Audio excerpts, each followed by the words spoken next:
Yes. I mean, mostly just to hook up with girls. You know? not necessarily to be better at my job, but you know, that was more of a side effect. And in 2004, I attended my first ever kind of program dedicated to dating, which was by Mystery. If you guys have seen Mystery from VH1, the biggest artists of the game. Who's read it? Who's read it? Come on, don't be shy. I think most guys have read it. No, seriously, one of my wing girls, Sarah, she did a review on the book The Game, and when she went to Barnes & Noble, like, they hid the book behind the counter because so many guys were embarrassed of, like, buying it, you know, because they were just stealing it, so it's okay. Okay. I view pickup as a reaction to the changing sexual and dating mores of society, because, you know, the dating scene of today is no longer the dating scene of our, you know, grandfathers. Or grandmothers. Yeah. Yeah. Or especially, like, for me, like, you know, my stepfather, we're from Vietnam, and he was thrown into one of those re-education camps, and he didn't come over until later. It's like, what could he teach me about how to date, you know, date white girls or black girls? You know, there's definitely failure, and I feel in our Asian community, you know, passing on that kind of knowledge. Because part of it is we don't have that kind of dating oral tradition that, say, like, you know, Latin Americans or, you know, the Italian Americans, African Americans have, that pass on to their brothers and their sons. And so, is that what your workshops are about? In part, I think my company itself is just the ABCs, and it's for everybody. I have instructors that are white, you know, Latino, all types, but people specifically come to me because of who I am, and I've been through the struggles that they have. One of the biggest, I guess, complaints that learning from someone, you know, like Mystery. I mean, I love Mystery. I know him personally; he's your friend. But you know, learning how to meet women who is the guy's already tall and good-looking and white. It's a completely different experience. Well, not completely, but there are some significant differences if you're short and, you know, not white or not that good-looking. I think one of the first times I ever did a one-on-one program was in Chicago. You know, the guy flew me out and had a really good weekend. Like, at one point, you know, I was like yelling at him to kiss the girl because, like, all signs were go. I literally took him to the side and I was like, shook him, kiss her, she wants you to kiss her. I was like, no! And then, like, she was like all like throwing herself on him, but finally he kisses her, and at the end he's driving me to the airport. We're completely exhausted, completely hungover, completely tired, right? And he says to me, he's like, JC, he's like, I was so glad when I saw you and I picked you up from the airport. I was so glad. I'm like, oh yeah, you know, I got skills, right? But I was like, no, it's because when I saw you, it's like I saw that you were like short and not good looking. And like, like, if you can pick up girls, I mean, look at me. I was like, okay, I mean, you know, fine.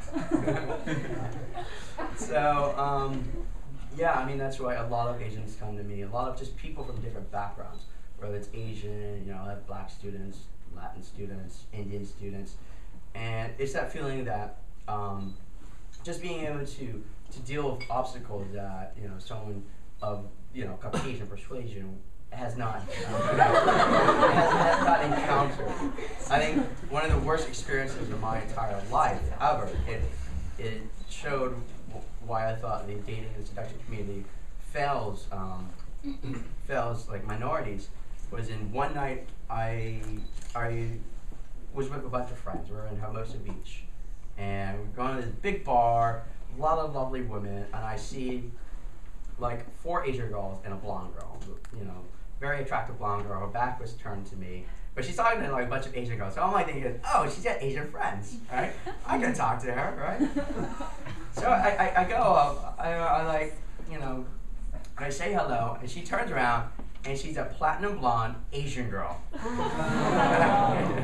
Tequila type, all right? So, and the first words out of her mouth is, no, I don't talk to Asians. go away. I was like completely, like, you know, self-racist, all that. I was like completely devastated. I'm like, okay, fine, whatever. Have myself a beer, kind of, recollect myself, go back to my friends, hang out a little bit, and then I'm like, you know what? I'm not gonna let that hold me down. Okay. So I go back out there and, you know, I find this Latin girl, very cute Latin girl. We're talking, things are going really good, you know, kind of hugging, holding hands. And I bring her back to my friends. And they're all like white friends too. And one of the girls, her boyfriend was there. And I don't really know him, but he's kind of like a frat boy douchebag. I think everybody knows a couple of guys like that, right? And he says, you know, because at this point we're holding hands, kind of like, you know, like a little bit kissy, pecking, nothing too heavy. And he's just being like kind of drunk and totally douchey. And he turns to the Latina and says, "What are you doing with this guy? Don't you know Asians have small dicks?" I'm like, that was completely devastating at that point. Like, in one night alone, I encountered racism from a girl and a guy. And I went home and I cried. I couldn't pull it together after that. And it's like on the internet and like doing my thing, hey, what do you do? And everybody would say, you know, if you got enough game and confidence, you know, racism doesn't matter. It's like the idea that if you have enough confidence in, you know, a game, you can go to like a Ku Klux Klan rally and pick up that girl. Sorry, but you can.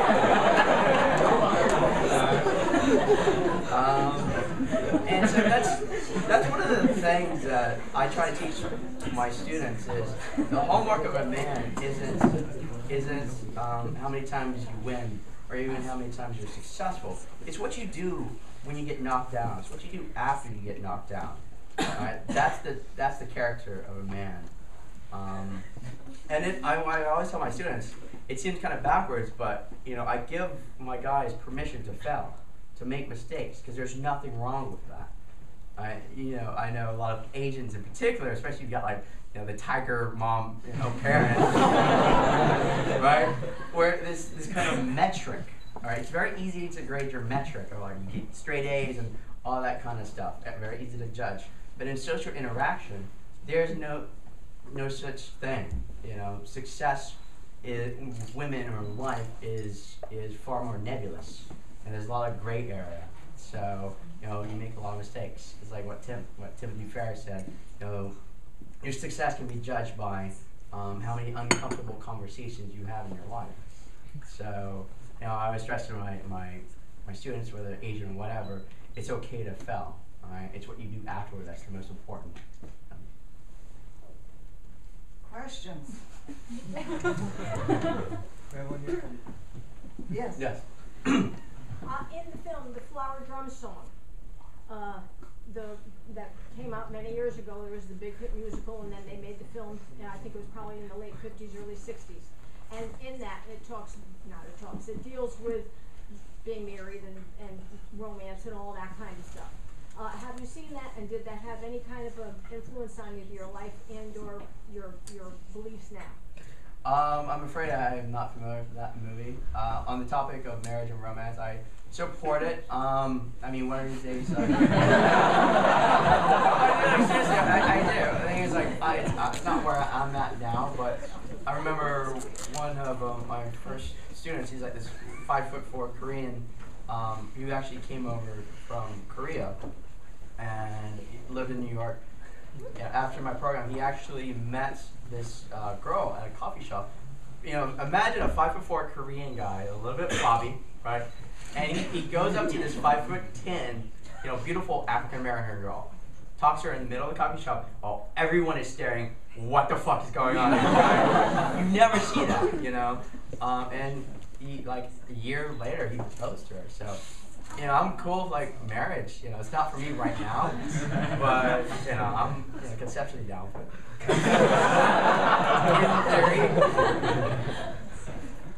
Yes. When you enter a conversation, what fraction of your dialogue is memorized and or rehearsed? Completely none. Maybe like my opening line. We started to do like infill video where hopefully we'll be able to put it up by Valentine's. And there's me in a conversation with this girl, and in 5 minutes I kiss her, and it's completely improvised. I don't always recommend that, especially if you're new, because there's a lot of social anxiety, and when you're incredibly nervous, your mind starts to blank out, and you start to like stumble over your own words.